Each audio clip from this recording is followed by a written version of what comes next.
start the recording here just so I can do that all separately later. Alright. Shall we pull up the video I'm talking about before we get to the game? Open up the browser. And my face is gone. Now, this may look weird to people. Hey, Lactation Nation, we'll get Seth there. here. In the not-so-distant future, man no longer fears the tyranny of a state, as sovereign nations have been abolished. For we found the best form of government.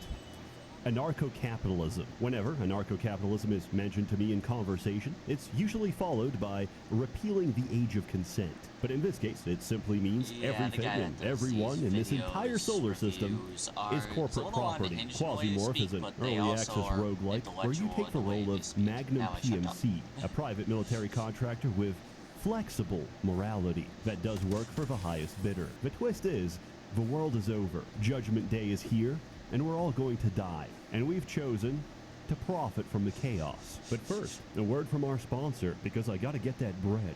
I will skip Sorry this guys, bit, my PC crashed. Again, I say goodbye. Is the to Earth. The meta-myth accurate answer is the schizophrenic one. The setting of Quasimorph stems from the esoteric meta-mythos of Daniil Andreev in his book Rose of the World, and this which is the reason why I'm doing this video. The systems of parallel worlds connected to Earth. These concentric layers he actually are knows shit that I don't. Superimposition, So he's gonna explain it influence, better. and overlap of which formulate together to create existence. At least I think so. Quasimorph is an intruder stepping in from another reality. And unfortunately, the veil between worlds is weakest between your chest cavity. Quasimorph is a turn-based survival extraction shooter, or in other words, 2D Escape from Tarkov, except fun. The principle is very simple. We take out a contract and send in one of our agents. If they die, no problem. They're not really any more people than they are proprietary neuro imprints. We license their consciousness, and we bioprint as many replacements necessary for total client satisfaction. You're free to take jobs from any of the major corporations, including the Quasimorphs. We may be locked in an existential war for humanity, but that doesn't stop me from holding stock in Sectland. Rapture is coming, but homie, I got some great dividends, and you start with a favorable reputation. After all, you did help them entrench into this reality. You start a mission by selecting an active contract around the planet or moon you're currently orbiting. This requires you to select a mercenary, a class, and a loadout for the mission, after which you're deployed into hostile territory. Anyone you see, anything that moves, is kill on sight. An entire mission is 2 to 4 levels. If you change your mind midway and call the shuttle, fuel is expensive, so it's cheaper to let you die. The only way to extract is by completing the objective, which can be espionage, station defense, sabotage, elimination, or conquest. If you die anywhere in between, you lose everything, and I assure you, you're going to be dying a lot. If it's any consolation, I died during the tutorial because I picked up a knife, selected amputate, and clicked on my head. Each deployment, you're on a timer. The more time you spend and the more blood you spill, the higher your level of quasimorphosis. Quasimorphosis measures the probability of ecolapse, where, upon death, the host explodes and a quasimorph phases in. The severity of a situation is described in the bottom right. Somnia, no events. Grasp, occasional ecolapse. Intrusion, music changes, ecolapse and aggression increase. Plenum, spontaneous ecolapse. Alteration, the entire floor is coming.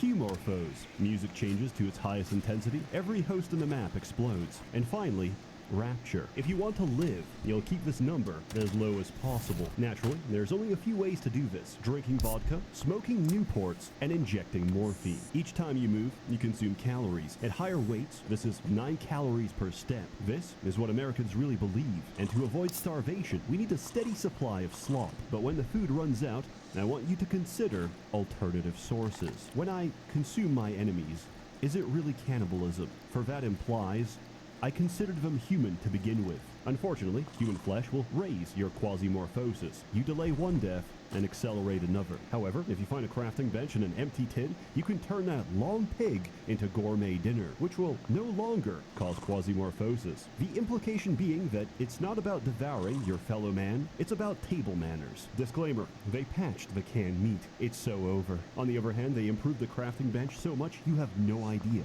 We are so back. In general, the crafting bench will save a lot of your early game runs, Don't sleep on it. Improvised toilet grenades clear rooms, makeshift batteries power autodocs and floor scanners. Completing a mission gives rewards, but more importantly, reputation. You can land at any corporate asset so long as it's friendly and exchange goods for equipment. And if you're completely broke but friendly with Techland, you can even exchange yourself by amputating your own limbs. This is not a joke. It's a completely valid strategy to potato peel your digits, offer them at the Fever Temple, regenerate your limbs on the ship, and do it all over again. It's not efficient, but we can no longer exploit blood bag synthesis. They caught on to us, boys. It was good while it lasted. Speaking of which, the Magnum can fabricate almost everything, so long as you have the proprietary item chip. These are effectively a perpetual license, and are so incredibly valuable that finding one during a mission is a valid reason for evacuation. There's also class and mind chips, which unlock classes and mercenaries respectively. If you mouse over a chip and you see the words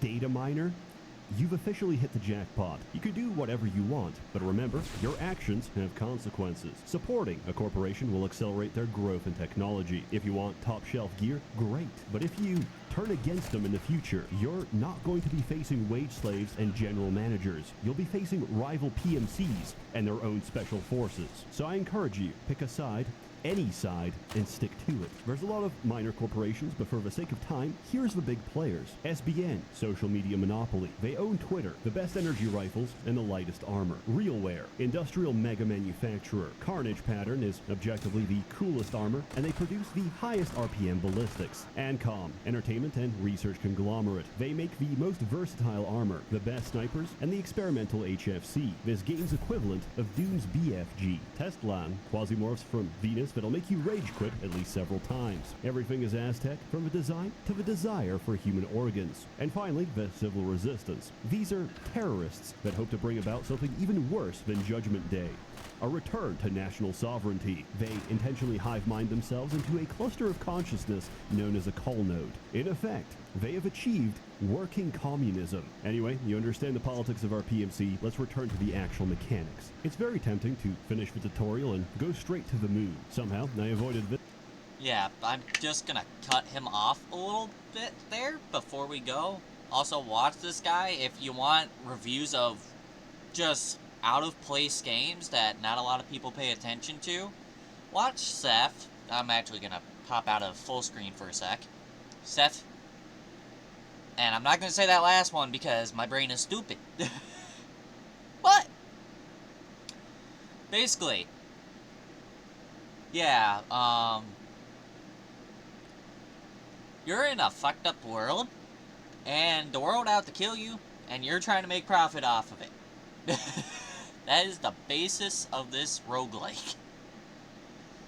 Now, back to the nonsense.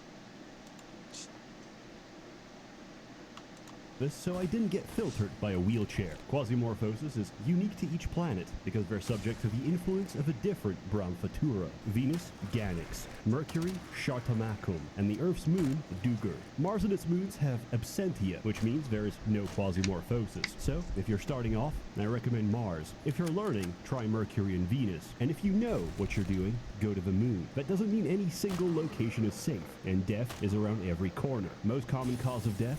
Flamethrowers, not in the hands of enemies, but myself. An entire run, gone in a flash because some unpaid worker amputated your neck with a circular saw. I assumed the weapon was busted, so I tried it myself, in a straight line, where it ricocheted and cut my legs clean off. When you take damage, you get injuries, which have to be treated, or they get infected. And if there's no antibiotics on hand, well, it has to go. Secondly, the most common cause of getting filtered, pain shock. If you take too much damage too quickly, you get stunned and lose a turn. Both systems are universal. If you shoot something hard enough, they'll get stunned from the shock. If you cause injury, you can run away as they bleed to death. And if you amputate a critical organ, they might just die instantaneously. The number of action points you can take per turn is based on your move setting. At any time, you can switch between sneak, normal, and run. Sneak is one action point, but can detect the position of nearby enemies, use your inventory, and interact with nearby objects at no cost. Normal is 2 action points and run is free. However, while running, you can't open your inventory and take a severe penalty to your accuracy. Peak performance requires that you abuse the system. Opening a door, switch to sneak, see enemies, switch to normal, and toss a grenade before switching back and locking it on the same turn. A lot of players have a tendency to go autopilot in sneak mode and just die without explanation. What usually happens is they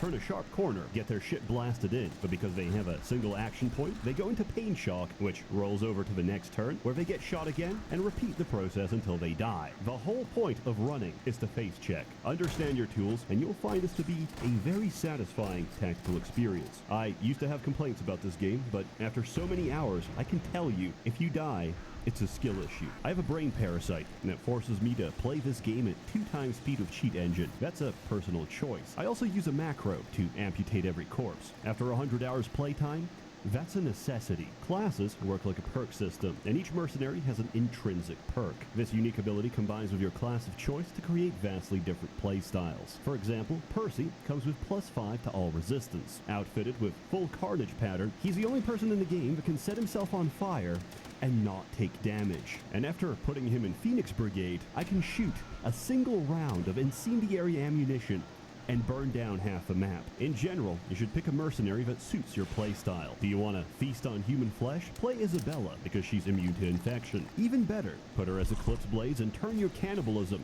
into a one-hit kill. Are you tired of getting stun-locked? Try Maximilian, because he doesn't feel pain. Would you like a slower pace? Play Mirza, because her caloric needs are 40% of everyone else. Are you tired of scraping by? Would you like to quadruple everyone's inventory to the point where every enemy contains 2 flavors of ramen and a pack of Lucky Strikes? Play Tunnel Rats and experience the greatest whiplash in difficulty, as everything that doesn't die to your shotgun gets knocked back into the void of space. I've discussed builds. Let's talk about guns, because there's a lot of them. If you want to kill enemies, you need to beat The weapons of mass destruction shall annihilate all. And holy shit, weapons and shit matter. I'm gonna say it. They matter. You'll explain it better, but they really fucking matter.